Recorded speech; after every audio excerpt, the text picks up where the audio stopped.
Bom dia a todos, saúdo aos irmãos, aos visitantes, com a paz do Senhor. Essa semana tive a oportunidade de viajar. Fui para a Costa do Sauí, na Bahia. Hotel 4 estrelas, all inclusive. Comia tudo, ao todo instante. Acordava, já tinha comida me esperando. Almoçava, dali 2 horas. Não tinha nem fome, já tinha comida de novo, já acordava à tarde. À tarde tinha um lanchinho, e à noite tinha jantar. E é interessante o que Deus pode fazer, não é? Lá comendo um dia de manhã, falei para a Lívia assim, Lívia, eu lembro que uma vez eu passei fome. Aí ela falou assim, mas sua mãe nunca me falou isso. Eu falei assim, então, não foi uma fome assim. Uma vez o meu vizinho me deu pães, porque minha mãe trabalhava como empregada doméstica, meu pai é sorveteiro, e nós dependíamos que eles trouxessem o dinheiro daquele dia para a gente comer. E eu falei, hoje eu estou aqui, comendo, estou me esbaldando, já não quero mais comer. Hoje eu acho que eu não vou almoçar. E é impressionante essa relação que a gente tem com a comida. Ontem nós tivemos a oportunidade de ir na rodoviária. Alguns não foram, mas quem foi, acho que se sentiu realizado. Nós distribuímos caldo, nós distribuímos roupas. Teve um lá que repetiu 5 vezes. Teve um que voltou e agradeceu, dizendo que estava muito gostoso. All inclusive. Então, eu fiquei impressionado com aquilo tudo e fiquei pensando, que coisa maravilhosa poder ajudar alguém, porque quem tem fome tem pressa. Se aquele meu amigo não tivesse me ajudado naquele dia de manhã, naquele dia que meus pais não estavam em casa, e aí eu no WhatsApp mandei uma mensagem para ele perguntando se ele lembrava. Ele falou que não. Eu falei assim, mas eu lembro da ajuda que você me deu. É uma coisa assim impressionante pensar que na nossa sociedade existe separação. Existe separação de algo que as separações é algo que nos faz pensar. Nos dias atuais, não aceitamos muito bem as separações, mas elas existem. A separação por classe social, separação por raça, separação por condições econômicas, geográficas. Há separações de todos os níveis. Quando alguém da sua família partiu, você se separou dela. E não tem mais como voltar a ter essa relação. A separação, ela existe. Nós promovemos muitas vezes separações. Lucas capítulo 16, versículos 19 em diante. Havia um homem rico que se vestia de púrpura e de linho fino e vivia no luxo todos os dias. Diante do seu portão fora deixado um mendigo chamado Lázaro, coberto de chagas. Ele ansiava comer o que caía da mesa do rico, até os cães vinham lamber as suas feridas. Chegou o dia em que o mendigo morreu e os anjos o levaram para junto de Abraão. O rico também morreu e foi sepultado. No Hades, onde estava sendo atormentado, ele olhou para cima e viu Abraão de longe, com Lázaro ao seu lado.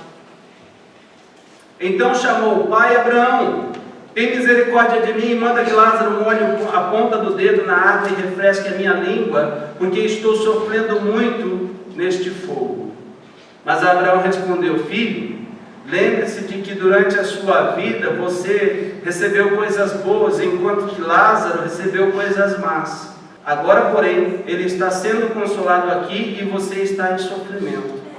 E além disso, entre vocês e nós há um grande abismo, de forma que os que desejam passar do nosso lado para o seu, ou do seu lado para o nosso, não conseguem. Ele respondeu: então eu te suplico, Pai, manda Lázaro ir à casa de meu pai, pois tenho 5 irmãos. Deixa que ele os avise, a fim de que eles não venham também para este lugar de tormento. Abraão respondeu: eles têm Moisés e os profetas, que os ouçam. Não, pai Abraão, disse ele, mas se alguém dentre os mortos fosse até eles se arrependeriam.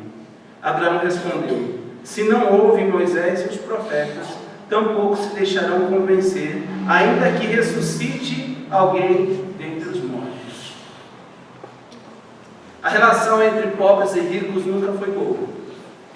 Então eu queria fazer algumas ilações, algumas relações entre esses dois mundos que nós acabamos de descrever. O mundo de alguém que vivia na miséria e o mundo de alguém que vivia abastado, que vivia no luxo e na riqueza.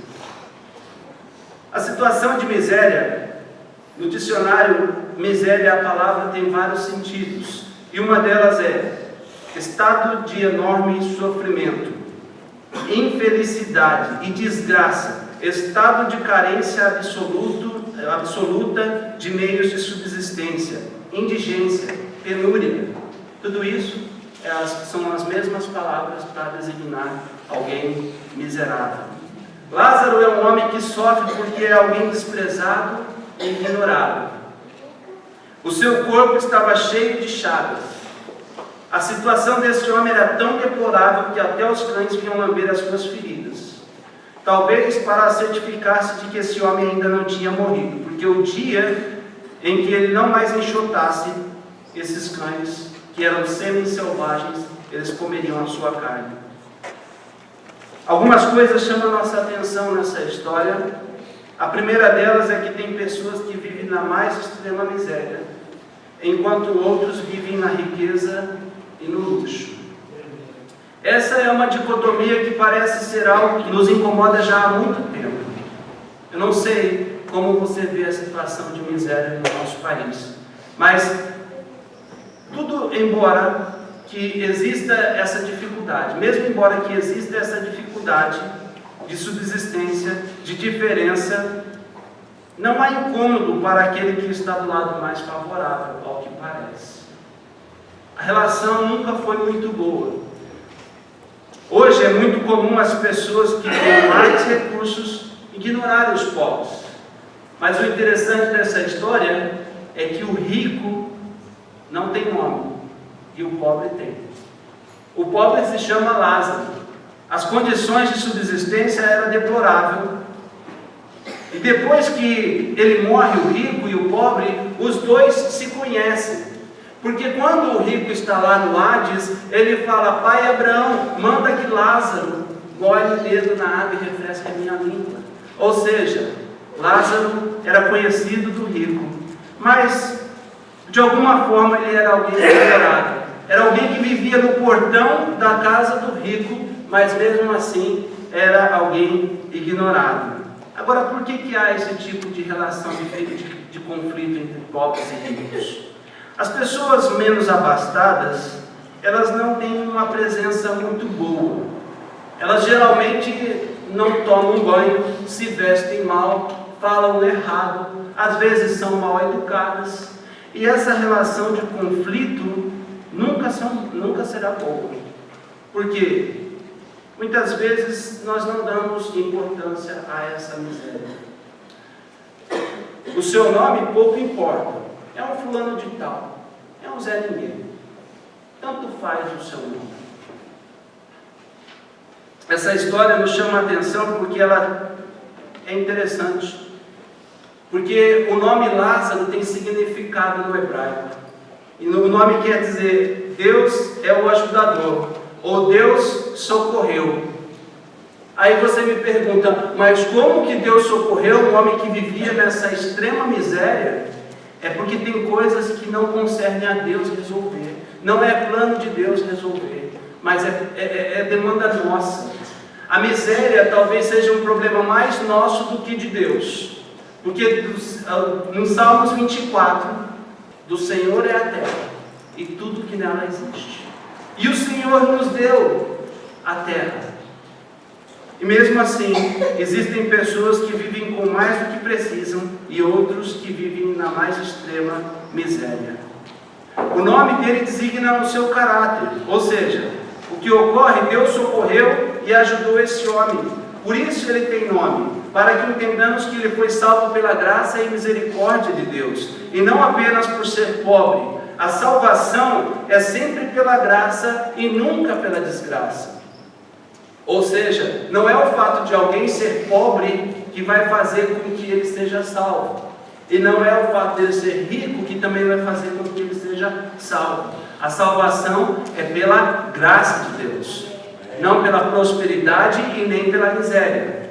Só que tem algumas coisas que a gente precisa repensar acerca dessa relação. A relação entre pobres e ricos nunca foi uma relação amistosa. O rico tem aquilo que precisa e quando não tem mais do que precisa. Às vezes gosta de ostentar, uma palavra da moda agora, ostentação. Gostam de viver no luxo, na riqueza, chega até esbanjar, enquanto que alguns não têm o mínimo. O rico se vestia com o tecido mais caro que havia na época, púrpura e linho fino. Vivia no luxo todos os dias. Essa história demonstra que, embora houvesse uma proximidade entre esses dois mundos antagônicos, não havia um relacionamento entre eles. Uns têm acesso ao que precisam e outros não têm o mínimo necessário para que possa sobreviver. Alguma relação com o mundo atual? Enquanto alguns lutam contra a obesidade, outros morrem de desnutrição.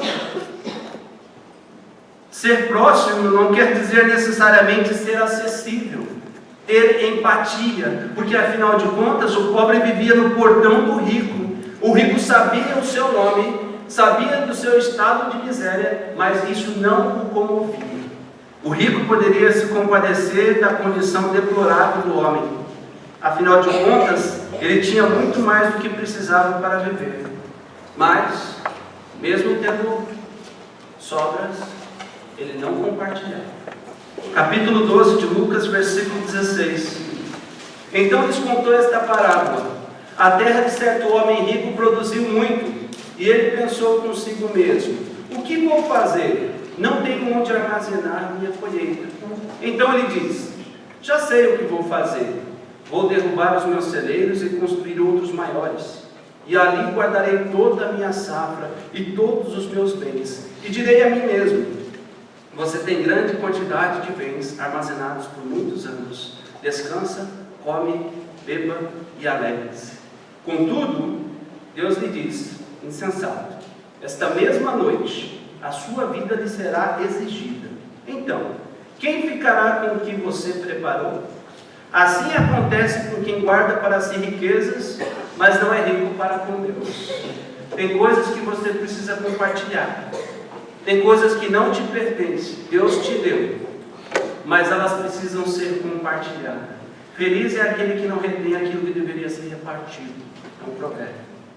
Então, nós podemos compartilhar. A vida que temos aqui na terra determina muita coisa, inclusive para onde você vai, para onde iremos depois daqui. Agora, é preciso salientar algo em comum entre esses dois mundos antagônicos. Pobres e ricos morrem. O espírito volta a Deus que o deu e o corpo volta à terra. Eclesiastes.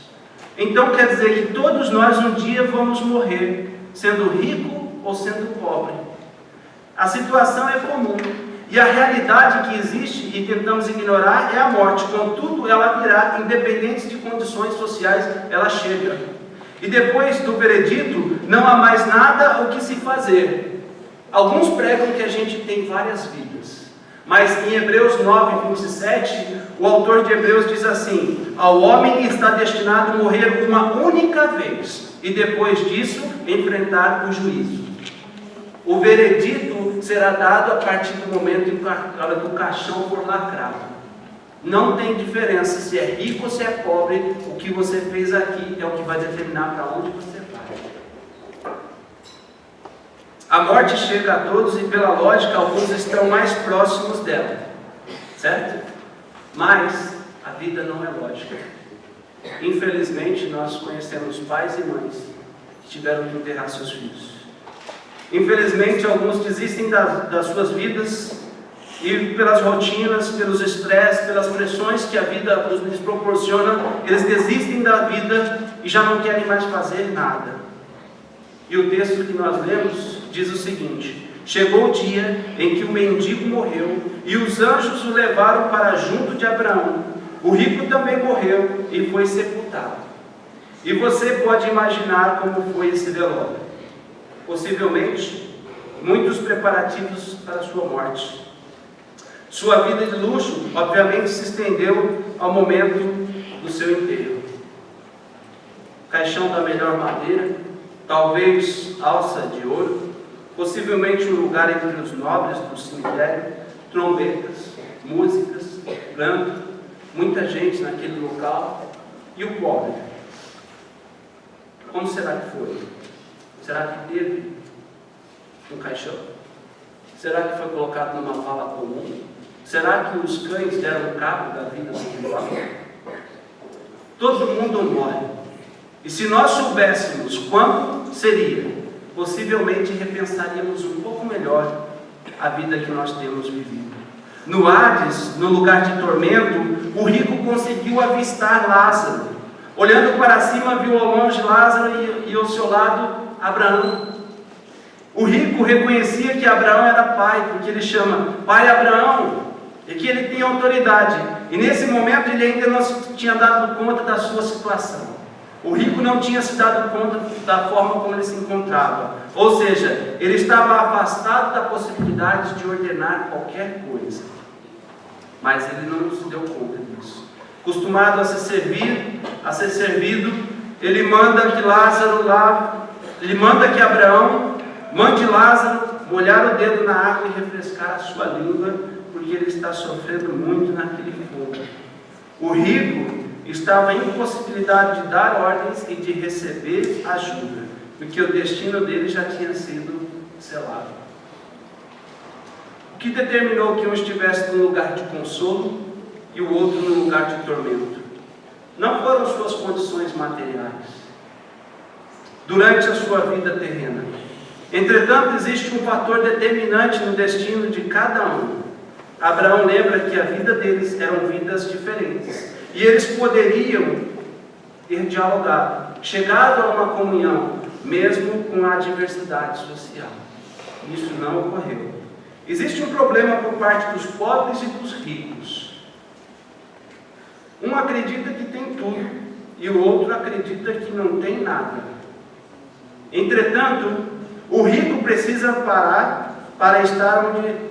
O que o rico precisaria fazer para não estar no lugar onde ele se encontrava?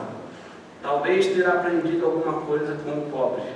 Ou seja, o rico poderia ter aprendido com o pobre para não chegar naquele lugar de tormento. Para o que mais pode servir a riqueza de alguém próspero, se não para a sua salvação?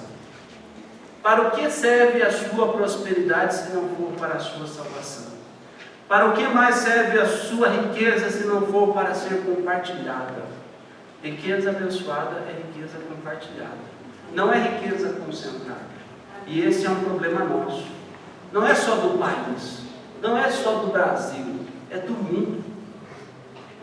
Infelizmente, ainda hoje, a riqueza de alguns o deixarão tão cegos que eles pensam que podem ganhar o mundo e vão perder a sua alma. É o que Jesus falou para o jovem rico. Existe pelo menos 2 lugares além daqui, depois que morremos: um lugar de sofrimento e um de consolo. E nós sabemos onde queremos estar: é no lugar de consolo. O dinheiro e a prosperidade são bênçãos, só que não pode ser um fim em si mesmo. Ou seja, podemos pensar em ser ricos. Querer concentrar nossa riqueza já não é algo bom. Querer satisfação, viver no luxo, não é algo bom. Você precisa mais do que isso, enxergar a salvação dos outros. Quanto dinheiro já deve ter sido investido para a sua salvação? Já parou para pensar? É para isso que nós temos o que temos. É lamentável perceber que existem cristãos que não se entregaram por completo e ainda ficam desconfiados quando vem um irmão aqui e fala de dinheiro. É lamentável imaginar que alguns disseram que vão se entregar completamente a Jesus, só que a carteira não. Se entregaram pela metade. O que é que pode dar certo quando você se entrega pela metade? Um casamento dá certo quando você se envolve pela metade? Uma igreja prospera quando ela é envolvida pela metade com a obra do Senhor? Nunca se entregue pela metade, porque Jesus já disse lá em Mateus: ninguém pode servir a dois senhores. Nós só podemos servir a um Senhor, não podemos ficar divididos. Ele sabia que a vida não se deve ser vista somente por um prisma, o rico, o pobre. O rico estava tão angustiado naquele lugar que ele já não se preocupava agora só com ele, mas com os seus. Ele sabia da vida que os seus familiares levavam e onde eles chegariam, no mesmo lugar que ele. Pensando nisso, ele já não dá mais ordens. Ele implora, ele suplica, ele fala: Pai Abraão, mande que Lázaro volte a falar com os meus irmãos, porque eu tenho 5. E a resposta de Abraão é: eles têm Moisés e os profetas que os ouçam. Ouvir é uma virtude, e é muito comum as pessoas dizerem que têm fé.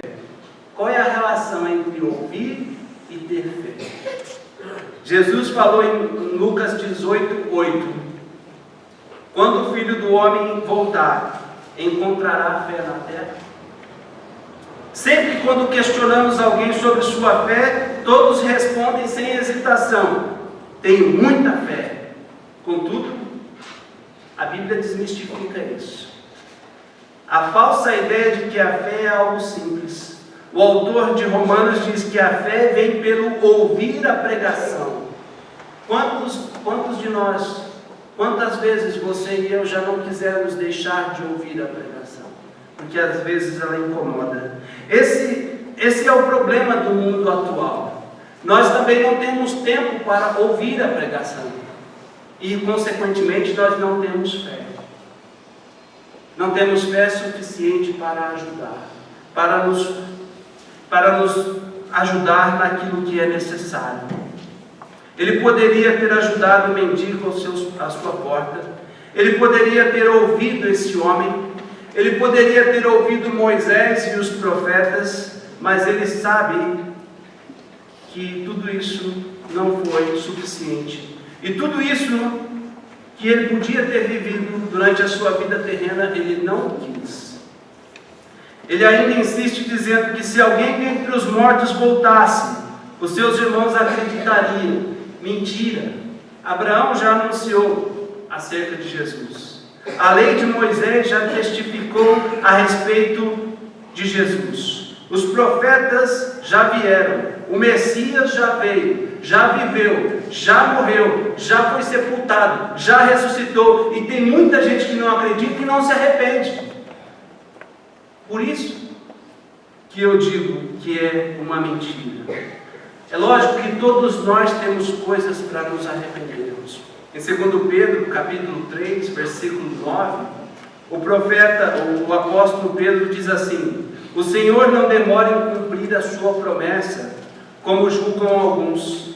Pelo contrário, Ele é paciente com vocês, não querendo que ninguém pereça, mas que todos cheguem ao arrependimento. A paciência de Deus é uma oportunidade para que nós nos arrependamos. E é lógico que tem situações que a gente tem resistência à mudança, mas é preciso se arrepender. Porque isso vai te levar para um lugar que você não quer. Mais do que uma condição social, pobreza e riqueza é um estado de espírito. Alguns não têm nada e acreditam que possuem tudo. Outros têm tudo o que precisam materialmente. Contudo, lhes falta o necessário para chegar a um lugar de descanso.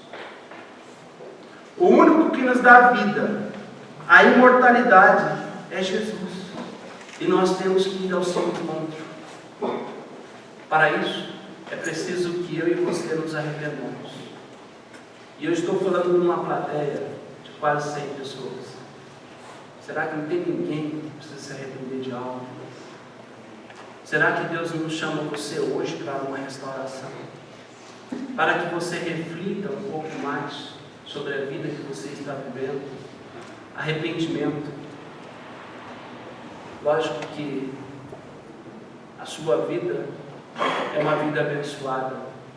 Poucos de nós possivelmente está passando por situações semelhantes a esse homem. Mas não podemos nos enganar. Capítulo 3 de Apocalipse, versículo 14. Estas são as obras do Amém, a testemunha fiel e verdadeira, o soberano da criação de Deus. Conheço as suas obras. Sei que você não é frio nem quente. Melhor seria que você fosse frio ou quente. Assim, porque você é morno, não é frio nem quente, estou a ponto de vomitá-lo da minha boca. Você diz: estou rico, adquiri riquezas e não preciso de nada. Não reconhece, porém, que é miserável, digno de compaixão, pobre, cego e que está nu. Dou-lhes este conselho: compre de mim ouro refinado no fogo, e você se tornará rico. Compre roupas brancas e vista-se para cobrir a sua vergonha e nudez. E compre colírio para ungir os seus olhos e poder enxergar. Repreenda e disciplina aqueles que amam.